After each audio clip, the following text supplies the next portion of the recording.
You are listening to the Two and Out CFL podcast, a proud member of the Canadian Football Podcast Network. It's the John Cena of, to bring it back to wrestling, it's the John Cena of CFL articles. There's people out there who think it's the blast like you do, and there's some people who think it's absolute garbage. Grab some poutine and a double-double. It's time for the Two and Out CFL podcast. Now they have to kick it out, and they do! Every week, Travis Currah. Does anybody still care about this podcast? And Brazilian Tide. Hunters are people, too. Talk fantasy football. Bring you the latest in CFL news and sprinkle in a little bit of nonsense. Are you kidding? This is unbelievable! Ready, set, hunt! And we are part of the Alberta Podcast Network, powered by ATB. It is just me this week. I don't know what's happening with Brazilian Tie, but we'll get through this thing together. I don't know if you remember me talking about it last week. I took up this burger challenge called the Bruce Banner Burger Challenge. Now, if you know who Bruce Banner is, somebody asked me who Bruce was, so don't laugh. It is the Hulk, or the guy that becomes the Hulk. So this thing is absolutely massive. It's 2 1-pound patties, which I think they might be heavier than 1 pound. But there's about a dozen tomatoes on the thing, onions, pickles. The bun is like a Big Mac, and it's pretty much a whole loaf of bread. So I almost got through that. But then the side salad, it's about an entire garden. Needless to say, you're supposed to do this thing in half an hour. I couldn't do it, and I lost. I think I've finally met my match. I don't know if it's my metabolism slowing down. I'm on the wrong side of 30 now, but this thing was absolutely nasty. And the reason I bring this up is because former Calgary Stampeder, Ottawa Red Black, and BC Lion Eric Fraser says he's going to give this thing a shot. I think I'm going to have to try and contact him and get him on the podcast, because if you go to his Twitter, at eFraser007, he's been taking on these food challenges all over the country, and he's destroying them. He says he's going to give this Bruce Banner Burger Challenge a shot, and I can't wait to see it. I am going to be rooting for him all the way. In the Huddle with Currah and Ty on the Two and Out podcast. All right, it is a good day because quarterbacks and rookies have reported to camp. I love it so much. Teams have been announcing their draft pick signing, and most of them have signed. I think it's notable to note that Saskatchewan's first-round pick, receiver Justin McInnes, has signed with the team. He might be on the field in a couple weeks, so that's good for them.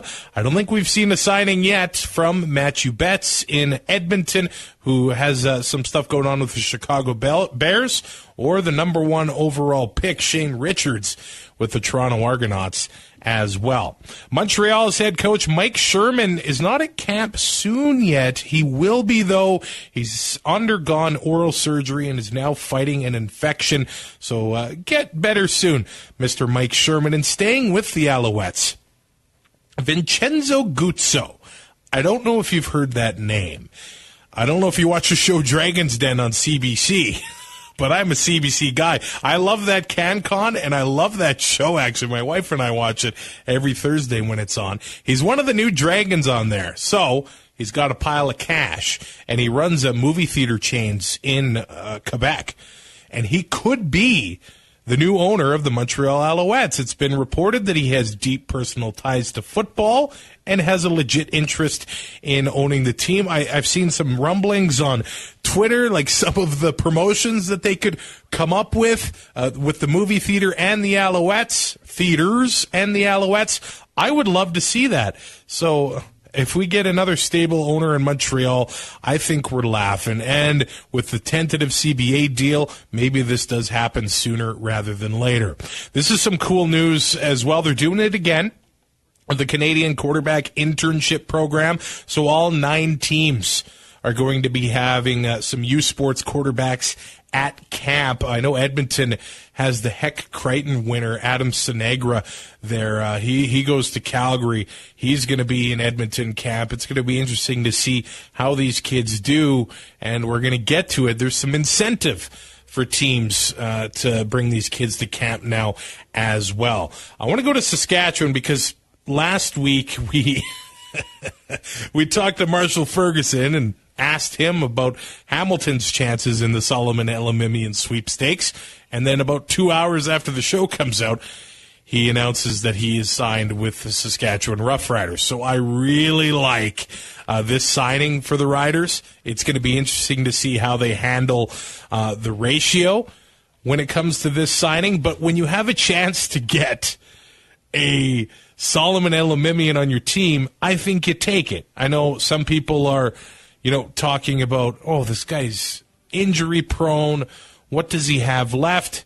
At the end of the day, Elimimian is still a playmaker, and it looks like they got a pretty nice team-friendly deal here, and I think you take the shot if you can get it. They haven't had a real playmaker up the middle in that Rider defense for a while, and I think they might be able to make a ratio change in the secondary. Eli Buka comes back from the NFL. He did go to Calgary and has signed with the team, so if they're able to start him in the secondary, I think that kind of figures out their ratio problems a little bit. The Riders end up releasing punter Josh Bartel. We'll get to that. And running back Trey Mason.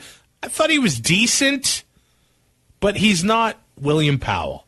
And William Powell is a wrecker. And they have Marcus Thigpen there as well. They ended up signing another running back, was on the practice roster for the Oakland Raiders last year as well. So they've got some bodies there at running back. And coinciding with the Josh Bartel release, the Riders have signed John Ryan. I remember this kid punting in some Labor Day Classics for the Winnipeg Blue Bombers, and he would launch the ball. I remember going to sitting with some Bomber fans, and they're chanting MVP at the punter. And I know at that time it was dark times for the Blue Bombers, but he was probably the best player on the team. He spent years in the National Football League with the Green Bay Packers and the Seattle Seahawks, and I just loved him coming home at the press conference. He's wearing a Humboldt Broncos T-shirt, and here he is talking about the dream growing up of playing for the Riders. I think it was kind of a dream of mine. I think growing up in Regina as a 7-year-old, I wasn't dreaming of playing in the NFL or going to the Super Bowl. I was dreaming of playing for the Riders. Even though my career kind of went in different direction than that dream when I was 7, I think that I never really forgot about that dream, and coming true today. Ryan is now the highest paid punter in the Canadian Football League. It's not surprising because if he wasn't, then he would have went to Toronto. He would be an Argonaut right now. So I think Rider fans are definitely thankful for that. And I think maybe some Rider fans need to bite their tongue a little bit because Jeremy O'Day really got crapped on for what happened in free agency. And maybe I was a part of that, but if I have to eat crow, I will eat crow. But he didn't get the quarterback that I think most wanted. He didn't get the Bo Mitchell, the Mike Riley, even the John Jennings or the Trevor Harris. He got Zach Collaros. But if you look at the long game, I think overall Jeremy O'Day's first offseason as Saskatchewan Roughriders general manager has been a success. And maybe it all looks different in November once the playoffs are here and they're not in it or they get eliminated early. But I think O'Day has had a pretty good first offseason as GM of the Saskatchewan Roughriders. We haven't seen them yet, but I think by the end of this week we'll be seeing new threads that the teams will be wearing from New Era. It was kind of rumored that it was going to happen yesterday, but we did not see them. Hopefully that does happen very, very soon. I don't expect any major changes yet, obviously, other than what happened with Montreal. And the big news, the league and the players have tentatively agreed to a new deal. It still needs to get ratified by the players. It needs approval from the CFL's Board of Governors. But what a change in about 24 hours. I think it was Tuesday, the CFLPA put out kind of a notice to the players, prepare to report to camp on Sunday, and then Wednesday, we kind of get the outline of what this new deal is going to be. It looked so negative up until, Tuesday night, Wednesday morning, and then all of a sudden we get the outline on this thing. And I think things look pretty good for the players. There's going to be some give and take, which there is in every deal. But let's kind of go through what we have here in the CBA. It's a 3-year deal. And what's interesting about this, the last one was 5 years. This one is 3 years. When it expires, it'll be the exact same time that the TV deal with TSN expires. And this deal has revenue sharing built into it. So that is really big. Once the next deal gets negotiated with the network or networks, Ambrosi seems like a guy that thinks big. And if he's going to try and get the CFL on multiple networks or another network, you never know what's going to happen. There's money in it for the players with this revenue sharing. The salary cap is going to continue to go up $50,000 per season. That's what it has done in the old CBA, and I wonder if a little bit some GMs are kind of worried about that right now because the Lions signed Mike Riley to a massive contract. Bo Mitchell gets signed to a massive contract as well, but the salary cap is not moving all that much. But with that not moving all that much, minimum salaries are going to jump next season. Right now they're around $54,000 a year, jumping to $65,000 a season next year, which big thumbs up there. I don't think the players are going to complain about that one, but with the salary cap hardly moving and minimum salaries jumping by $10,000 or $11,000, there's going to be some vets that are going to need to take pay cuts. And I'm going to talk about this with Josh Smith when he joins the show. But out of the American starters that teams have, 3 of them must have 3 years with their existing teams or 4 years in the CFL overall. So there's supposed to be some job security for veterans there, especially American veterans, keeping them with one team or in the CFL. So maybe there will be some pay cuts initially once things get underway, but once a veteran gets into the league for 3-4 years, then he's going to be needed by teams, which is good to provide those guys some security. I know a lot of people are going to love this one, and I love it. There's no change in the Canadian ratio, but Canadian quarterbacks will now count towards the ratio. So the Toronto Argonauts struck big on that one with having 3 Canadians on the roster there. Teams can now dress 45 players on game day, as there will now be a global spot there. There's going to be a rookie salary scale starting at, I believe, $85,000 for the first overall pick, and there will be no more unpaid bonuses. So the teams are going to have to pay those bonuses out. I also want to mention that work permits for American players will be open, allowing them to seek other employment in Canada during the off season. So big thumbs up, maybe keeping players in Canada and their cities throughout the entire year, get more involved in to the community, and medical coverage for up to 3 years for injured players. Right now, that's 1 year, up to 3. I think is huge. Now let's welcome Josh Smith to the show. He's a part of the Canadian Football Podcast Network with Podskee Wee Wee, all about the Hamilton Tiger Cats, and he's a contributor at 3downnation.com. Josh, I got to ask you first thing, are you a bit bummed out you're not the new Pigskin Pete? A little bit, yeah, for sure. To be fair, though, I just throw my hat in the ring, but yeah, it was one of those things where I was like, oh man, should I do this? And everyone's saying, yeah, do it, and then you don't get you don't get the time to make the video, and then the 2 guys that went up for it I thought was kind of cool, and yeah, it wasn't just wasn't meant to be. But maybe one day I'll don the old bowler and start doing the Podskee Wee Wees. I'm trying to think, is that one of the most CFL things ever? And I mean it in the most positive way. Is there another thing in any professional sport where a fan can apply to be a mascot but not really wear a costume or anything? I love that about the Ticats. I honestly, the only other thing that ever comes to mind is that Fireman Ed guy for the New York Jets. Okay, yeah.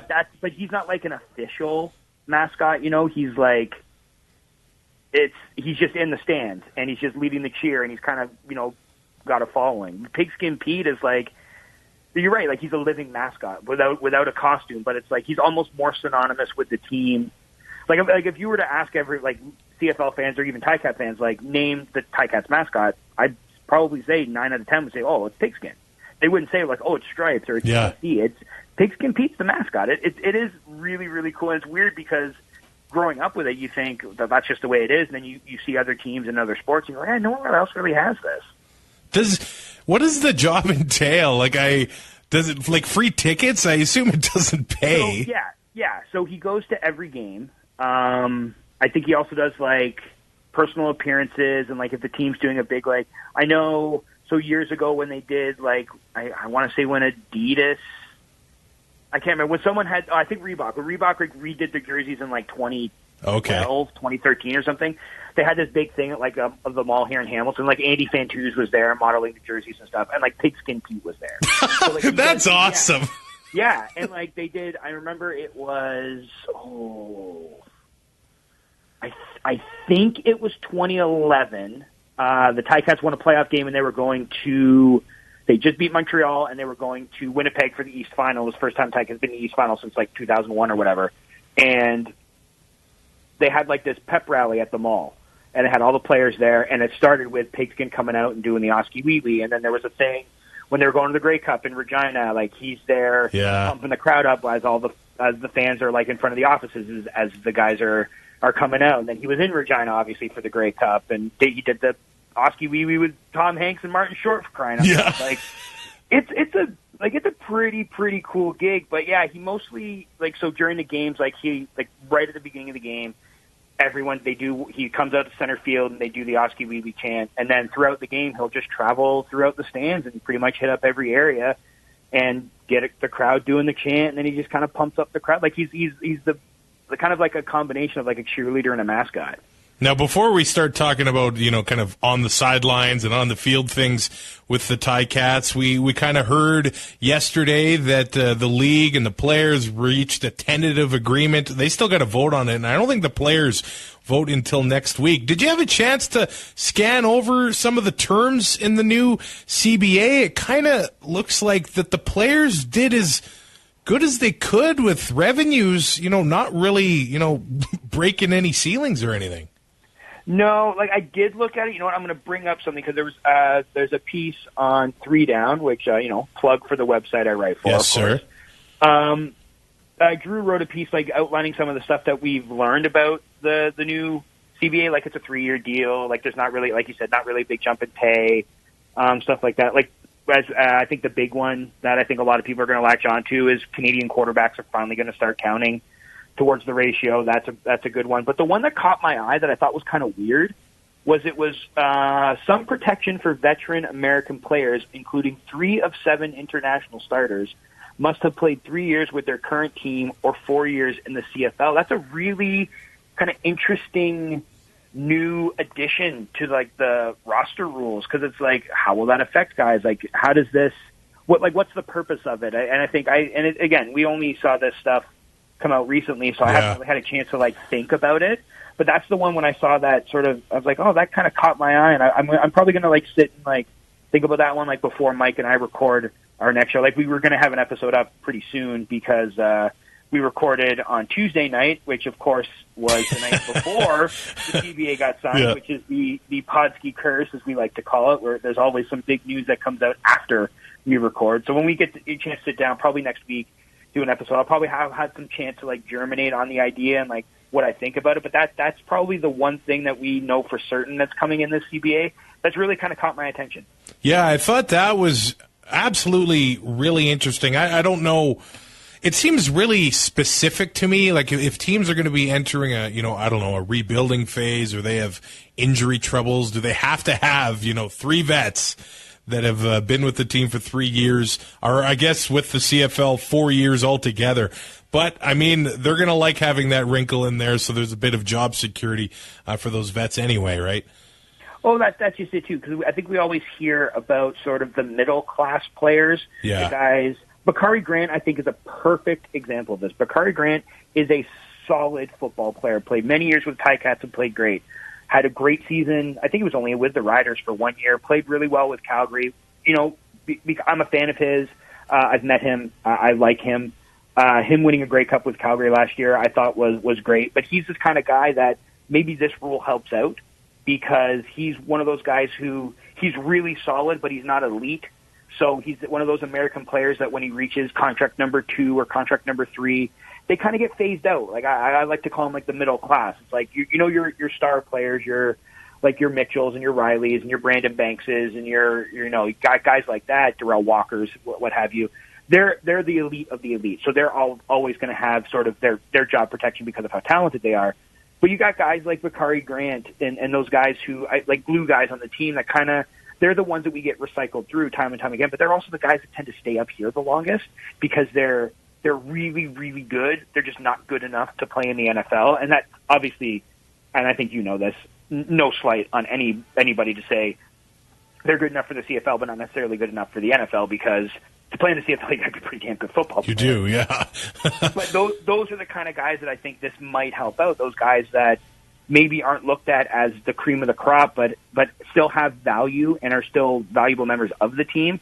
I think that maybe this is something that could keep them in the game, which is good because those are the guys that kind of get involved in the community and stay up here a long time. And I think we need to keep more of those guys in the game and not push them aside for maybe a cheaper alternative who may turn into a star one day or may not. It's Josh Smith from Podskee Wee Wee and 3downnation.com joining me this week. I want to ask you about June Jones, but I do need to say thank you to Park Power for sponsoring Two and Out this week. They're a provider of electricity and natural gas in Alberta that offers low rates, awesome service, and profit sharing with local charities. I think more in this day and age than ever, people want to know where their money's going, and they want to make sure it's local, supporting people in their community, and that's what Park Power is all about. Because in the province of Alberta, you get to choose where you get your energy from. So use that freedom and support local people, right? Park Power has your money staying here, and I love what they do. They share a portion of their profits with local charities that are working to make a difference in their community, and that's what Park Power is all about. It's so easy to make the switch. If you go to their website, parkpower.ca, they've got a calculator on there. You can plop in what you're paying for your energy right now. It'll show you how much you can save, and it's super easy to switch. So thank you to Park Power for sponsoring Two and Out. Head to the website, parkpower.ca, and make the switch today. Josh, I know the reason you did a show, I'm assuming, on Tuesdays because of the big June Jones news. It was announced that he has stepped down from his post as offensive coordinator with the Hamilton Tiger Cats to take a head coaching gig with Houston's XFL team. I know it's crazy. He's only been there for, a year and a half, and it's crazy to talk about a guy that's been with an organization for 18 months. But what is June Jones's legacy with the Ticats? It's funny you bring this up. Mike and I actually discussed this on the show that will be out sometime this week, hopefully. The one thing that I always took from June Jones and looking back on his tenure with the Cats and in the CFL, refreshingly honest is the phrase that I like to use. He was not a guy who played the secrecy game. Like we know in football, football coaches are inherently secretive. Think of guys like Bill Belichick, Nick Saban, even Chris Jones to a certain extent. They like to keep their cards close to their vest. They don't like to be sort of too upfront about things. June Jones was honest about everything too, almost to his own detriment. Was it Vernon Adams when he's like, "Yeah, we're going to trade him"? Yep. Not only we're going to trade him, but we're talking to Edmonton and we're talking to Montreal, so he's probably going to go there. And then everyone's like, "What the heck?" But even those things that may have hurt him, and that did because they ended up not being able to trade him, so they recruit nothing for him. They released him, and he ends up in Montreal anyway. Vernon Adams, I'm talking about, obviously. It was still so nice to see a coach, especially on the tails of Ken Austin, who was also one of those kind of secretive guys, a little ornery, especially when the team was losing. June Jones was just a fun-loving guy, and he was like, "I'll tell you what I think." Everyone always gave him, and still does give him guff for the Johnny Manziel quote about, "I think he'd be the best player to ever play up here." But it's if that's how he felt, he said how he felt. And I think whether he was right or wrong or whether you liked it or didn't like it, I thought it was really, really, really refreshing to see a coach just be that open with everything. And the other thing that I think he brought to the game and to the Ticats in particular was just exciting offense. I remember sitting through years and years of boring myself to tears trying to watch the Ticats play out. They would score 10, 11, 12 points a game, and it's just like, man, if you're going to lose, at least excite me. And as much as, you want to see your team win all the time, right? But that's not going to happen. I mean, unless you're Ryan Ballantyne and think that the Calgary Stampeders are going to go undefeated and win the Grey Cup every year. But outside of that, like, you think, okay, we know they're going to lose some games, but man, if you lose, at least you're exciting. Like, give me that. And June Jones's offenses, if you can say nothing else about them, they were exciting. They turned Jeremiah Masoli from a guy who was a practice roster quarterback to a legitimate star in this league. He turned Brandon Banks from a guy who was viewed strictly as a punt and kick returner and turned him into arguably one of the best receivers in the CFL today. It made for exciting football. It made for football that I want to watch. And that's those two things, the honesty and the exciting offense. I think that's going to be his legacy with the CFL and with the Ticats. Was he just a breath of fresh air, not only to us on the outside looking in, but also the organization itself? It seemed like the Ticats were a powerhouse when Austin first kind of came back. They had those, 2 Grey Cup appearances in a row. They ended up in losses. One was a heartbreaking one to Calgary in 2014. But then it seems like after the Collaros injury in 2015, things really trended downhill, especially in 2017 with the 0-8 start to the thing. I think he was always there to be a transitional guy, but did he change the entire culture within that organization? It sort of feels like it. It honestly does. It's like, I hate doing this because what ifs are like, they're fun, but at the same time they just torture you. Yeah. Like, what if Zach Collaros doesn't get hurt in 2015? Yeah. And I know Edmonton fans and Red Blacks fans don't want to hear this. I think there's no doubt in my mind that the Ticats roll through the rest of that season, win the Grey Cup. Collaros is the unanimous MOP. Like, the way that team was playing at the time, it's like it was the realization of what Ken Austin tried to accomplish. And then Collaros goes down and then never really recaptures that form. He's still a starting quarterback in the league. He's still a guy that I have faith can be a viable starting quarterback. I think he's a guy that can win Saskatchewan a Grey Cup. I really, truly believe that. And I hope the best for him because when he was here, he's nothing but a professional. But that knee injury really kind of derailed this team, and it was, like you said, kind of all downhill from there. And then we get the 0-8 start in 2017, and then Austin steps down, and then June Jones takes over, and then it's just like, maybe it's like the fresh set of eyes that he came with, because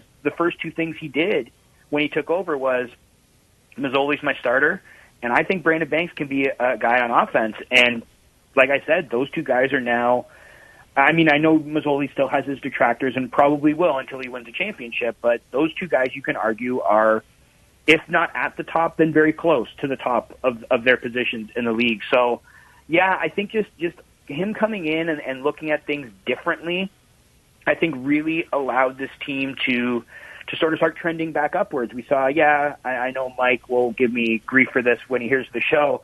Yeah, they were 8-10 last year, but they got to the East Final, and they ran into a juggernaut in the Ottawa Red Blacks, who, all credit to them, and Trevor Harris especially, just played maybe the greatest football game I've ever seen an individual quarterback play. Like, he was unstoppable in that East Final. But they got to the East Final, and now with kind of the attrition in the East Division with Harris, as I mentioned, he's now gone over to Edmonton, and the Red Blacks are a little bit of a question mark. We don't know about the Owls. We don't know about the Argos. Ticats are kind of positioned as like the favorites in the division to reach the Grey Cup going into the season. So I think a lot of that falls on June Jones. It's the culture that he built post Austin that has allowed for some of these players to flourish. And I think it's brought back a lot of guys. It's funny, if you look at the coaching staff now, Orlando Steinhauer was the defensive coordinator under Ken Austin. He's now the head coach. Tommy Condell was the offensive coordinator under Ken Austin. He's now back as the offensive coordinator. And you have Jeff Reinbold, who was the special teams coordinator under Ken Austin. He's now back. So it's like Jones, for as much as he did, it's almost like what's old is new again, as we're getting a lot of the same guys, minus Austin, back running the franchise. So, I mean, yeah, but for sure, Jones definitely had an impact in changing sort of maybe what became a bit of a stagnant culture here in Hamilton, and now it's kind of vibrant and exciting. And it means that this 2019 season should be a lot of fun.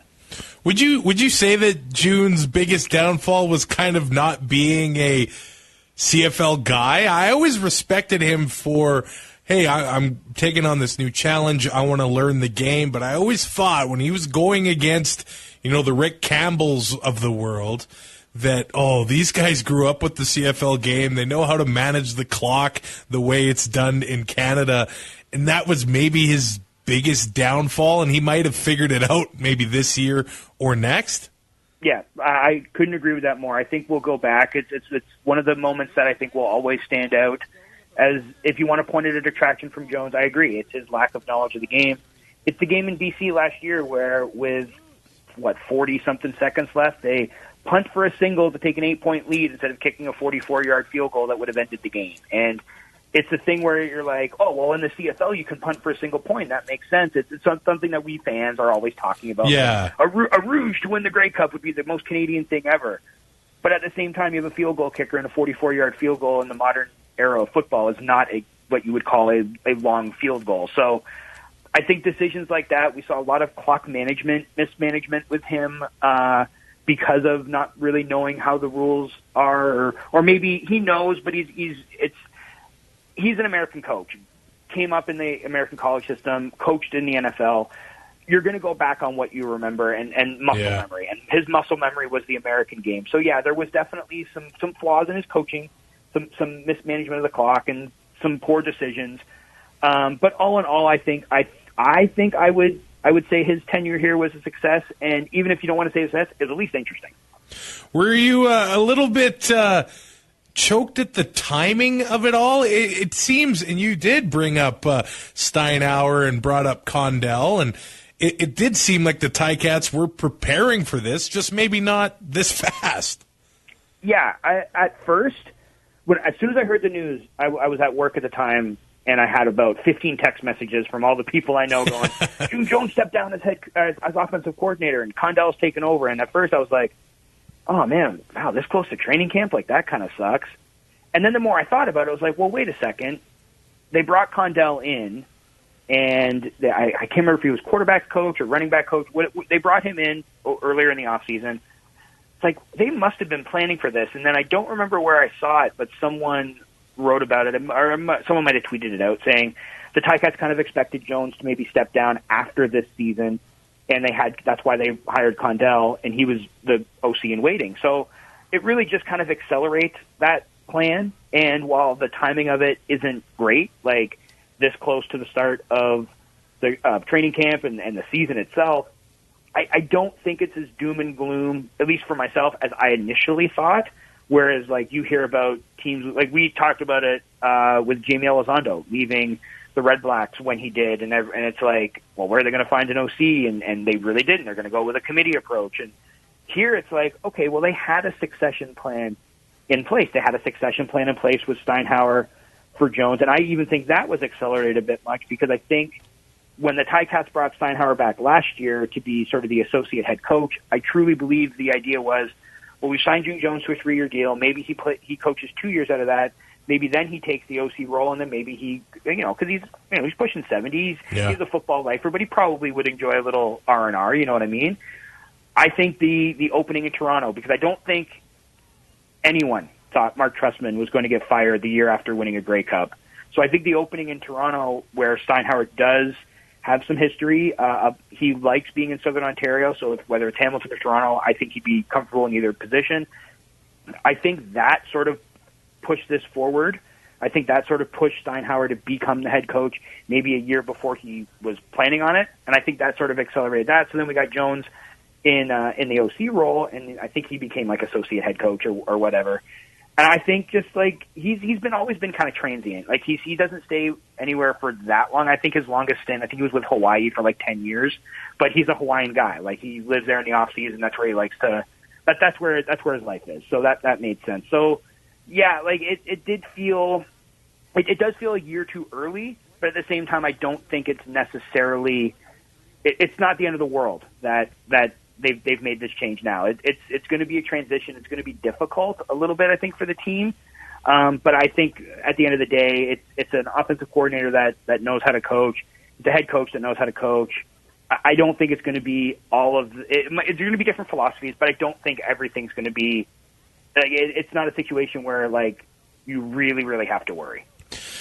I think the Ticats probably deserve some props because of that succession plan that you mentioned. We kind of saw what happened in Regina when Chris Jones leaves and Craig Dickinson comes in to be the head coach and Jason Shivers comes in to be the defensive coordinator. Maybe those guys were going to get to that position eventually, but I think they were basically forced into hiring from within because of the coach's cap that the league put in last year. But with the Ticats, it just feels natural. Yeah, I would agree. It does feel a little more natural than in Regina because I think Jones leaving caught everyone by surprise. Like, and I'm talking about Chris Jones, obviously. Too many Jones to talk about. I really do feel like that caught a lot of people by surprise. I know there were some rumblings prior to that he had an NFL interest and he was maybe looking at that, but they signed him to like an extension. And like a week later, he's gone. And I see. Like, I don't think the Riders are in a terrible position. I think Craig Dickinson is going to. He's a great special teams coordinator. So I think he's got and he's a different coach from Jones too. So it's like that'll be a breath of fresh air. And with Jason Shivers, I think he's one of those guys that was always kind of groomed to be in the position he's in. And I think sooner or later, like you said, he would have gotten there. It does seem a bit early, but. Hey, just like with players, the best way to prepare is to actually, go into the fire and try to do it. So whether it's a year or two too soon, he's going to get a chance to do it. And I think that's a good thing. But I do agree with you. It does feel a little more easy with the Ticats where it makes, if you would have told someone, okay, Chris Jones is leaving, what's the succession plan in Regina? People might have been going, oh, I don't know if there is one. You'd say that here, okay, June Jones steps down as head coach, then leaves the team. What's the succession plan in Hamilton? I think everyone would have gone, well, Steinhauer takes over, and, they brought Condell back. Well, just slide him into the OC role. Like, it just, like you said, it makes sense. Let's talk about Tommy Condell a little bit, because he was there when they were in the Grey Cups in 2013 and 2014, and when, I know Burris is happy that Collaros ended up getting hurt in 15, but they looked like juggernauts, and Tommy Condell was there. He ends up leaving. He said, I think it was for family reasons, but honestly, to me, it kind of seems like he just butted heads with Kent Austin and wanted to get out of there. So he comes back into the league with Toronto, returns to Hamilton, and now he's back with a marquee role as the offensive coordinator. Mazzoli's a bit of a different quarterback. Well, a lot of a different quarterback than Zach Collaros. Can you expect some of that same success from 5 years ago? So, like I said earlier, when I first heard the news, I was like, okay, what does this mean? And one of the things I was wondering was, okay, can Mazzoli operate in this Condell offense? And I usually will say the Condell Austin offense because their philosophies, the reason they work together for so long in Hamilton. I believe they were together in Saskatchewan the year Austin was there. They worked together when Ken Austin was the head coach at Cornell. So they've been together for a very long time. And I do agree with you. I think it was just a divorce where two guys knew each other so well that they just started butting heads, and then one of them had to go, and the offensive coordinator is going to go over the head coach and the guy who runs everything in football. So it made sense that Condell kind of went his separate ways. But I look at that and I remember back to Mazzoli's played in the offense. Mazzoli played 6 games under Austin in 2016 when Collaros was out with a knee injury and played fairly well. And he actually played under Condell in the playoffs in 2015. And go back and look at the numbers from the 2015 East Final where, the miracle on Bank Street happened that ended the Ticats' run of Grey Cup appearances. Jeremiah Mazzoli's numbers were better than Henry Burris's. Like, Jeremiah Mazzoli beat out Henry Burris in that. Like, he outplayed Henry Burris in that game. His numbers were phenomenal. It was sort of the start of going, okay, maybe Mazzoli can be something. After a couple of years of wondering if he'd ever kind of mature into a starting caliber quarterback, his numbers were great in that game, and the Ticats were a dropped interception away for potentially winning that game and getting back to the Grey Cup with Mazzoli as a starter. So I know it's a really small sample size, but I also think over the last couple of years, we've seen Mazzoli mature into just a better quarterback, period. So we look at that, and I think Condell's a smart guy. I think Mazzoli's a smart guy. I think they'll make it work. I don't think the numbers will be as flashy as they were last year under June Jones, because I just think June Jones he's an offensive genius. I don't hesitate to say that in one bit. So while I think it'll still be some exciting football, it'll be a different brand of football, but I think Mazzoli can operate in Condell's offense and still put up some pretty decent numbers, and more importantly, hopefully get this team some wins. It's kind of going to be a new look team once they hit the field later this month or next month. Alex Green has been released. Justin Capicotti has been let go, and we just heard Jalen Saunders has been let go as well. Do you think that one is injury related, or maybe a new philosophy on offense with maybe letting go another smaller receiver, because the Ticats have a lot of those? They do, and I do think it's more philosophical than it is. I've seen people ask about cap reasons and the injury reasons, but they signed him to an extension. Like, he was a free agent this year, and they signed him to a new contract. It was either in late December or early January. I can't remember exactly when it was, knowing he was hurt. So they definitely had plans to let him rehab and come back probably around Labor Day, because that's when he got hurt last year. And it usually takes about 9 to 12 months for someone to come back from an ACL tear. So they were committed to that when Jones was here. And then you see sort of the change in philosophy offensively. And Jones liked his fast, small receivers, where I think Condell is more of someone who likes complementary receivers. We're still going to have the speed guy in Brandon Banks and even in Braylon Addison. You got your possession guy, your middle guy with Luke Tasker. And I think they're going to try to find sort of a big-bodied receiver. If you remember some of the Austin teams, they had guys like Bakari Grant, guys like Terrence Tolliver, who put up some big numbers in these offenses as sort of the 6'4", 6'5", go up and get it type receivers. Maybe don't blow you away with speed, but they can go and grab anything because of how big they are. And I think that Saunders' release probably speaks more to a change in what they want to do on offense or the personnel they want to use than it does to any sort of cap reasons or injury reasons. At least as of now. We might find out news otherwise later on, and if we do, it's probably coming from my main man Justin Dunk, but we'll have to wait and see. But as I sit here now, I think it probably has more to do with them going in a different direction with one of their starting receiver positions. Rookie camps, or rookies and quarterbacks, have reported to camp. The rest of the team is going to be there on Sunday. The Ticats kind of took a hit to the linebacking core with Don Unamba and Larry Dean going to Edmonton. What are some names we should be watching in Hamilton as camps get underway, both on offense and defense? So I think on offense, a guy that we should all be paying attention to, if he signs, and I think he will, is one of the rookies, is Malik Irons. I think he is a guy that I watched a little bit of Ohio football last year, knowing that Nathan Rourke and Irons were two Canadian kids playing for the team. I watched their bowl game, and both those guys looked excellent.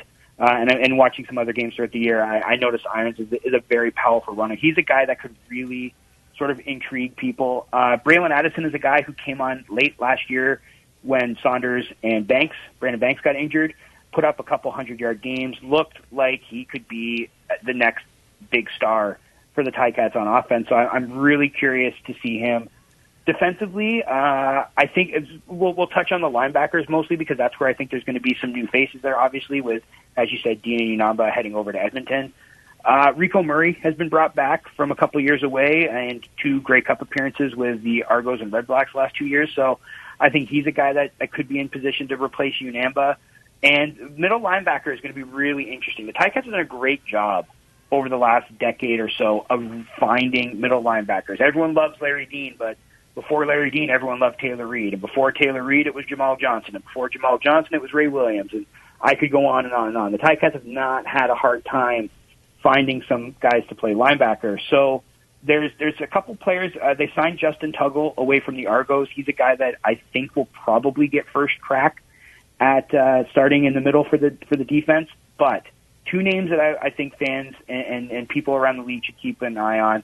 Lucas Waka is a guy who's played here for, I believe, 2 seasons, and he has kind of just been a special teams guy, but he can play ball. He's had some snaps on defense, and he can play. And Chris Frey, Michigan State linebacker, is another guy that I think really you need to keep your eye on, because those 2 guys, as much as Tuggle probably has the first crack at the job, those are 2 guys that could really push him to make that a battle. And these guys could be people that, this happens every year in the CFL. There's guys whose names we never heard of before that turn out to be stars. Those are two guys that I would not surprise me if they got significant minutes on defense and had a chance to really contribute. So if you want some under-the-radar guys, two guys that can play linebacker, Walker and Frey are guys I would keep an eye on. All right, Josh, it's always a pleasure to chat with you. Where can we find some more of your stuff? I know you could talk about the piece you did on 3 Down as well. I love how you relate pop culture to CFL. I don't know if I see anybody else doing that, so keep that up too. Oh, I will always do that as much as I can. I find it fun. Every time I pitch it to either Drew or Justin, they get a kick out of it. They really, really support me in doing those things. Some people hate it. It's the John Cena of to bring it back to wrestling. It's the John Cena of CFL articles. There's people out there who think it's a blast like you do, and there's some people who think it's absolute garbage. And it's all fine. I have a blast doing it. So they're going to keep coming. But you can find anything I write, mostly about the Ticats, but also about a bunch of other things on 3 Down Nation at 3downnation.com. The podcast, Podskee Wee Wee, we host on there. Me and Mike, we're gearing up to get back to the grind, man. It's going to be an every week thing in not too distant future. And you can find that on 3 Down. You can find me on Twitter if you want to interact with me, Josh Smith _82. The podcast at Podskee Wee Wee we have our own Twitter account there. We have our own Instagram account at Podskee Wee Wee. So if it's on social media, unless there's one I don't know about, you can find me on there and just talking football, talking movies, talking wrestling, talking it all. I just love talking. All right, Josh. Hey, thanks for helping me out this week. Anytime, Trav. Can't wait to see you again at Grey Cup. Thanks again to Josh for coming on the podcast to talk about the Ticats. I'm Travis Currah, and 2 and Out is a part of the Alberta Podcast Network, powered by ATB, and the Alberta Podcast Network is partnered with Seat Giant. So if you need tickets for anything, sporting events, concerts, popular theater throughout North America, anything you need, head to SeatGiant.ca. Now, here's the cool thing about Seat Giant. All of the prices are in Canadian dollars.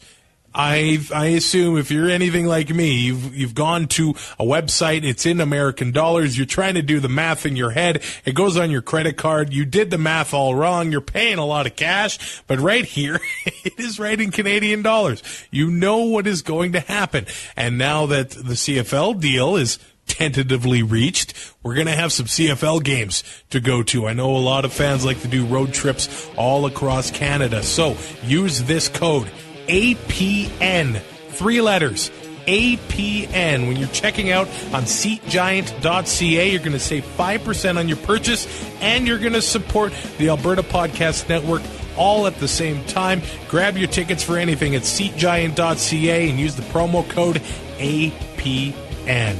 We will be back next week. Teams will be, a few days into training camp, and we're only, let's see here, about 8-10 days away from actually preseason games. Hallelujah. Have yourself a good week. Ty will be back next week talking CFL football with you. Thanks for listening. Find more great shows like this at CF Pod Network on Twitter.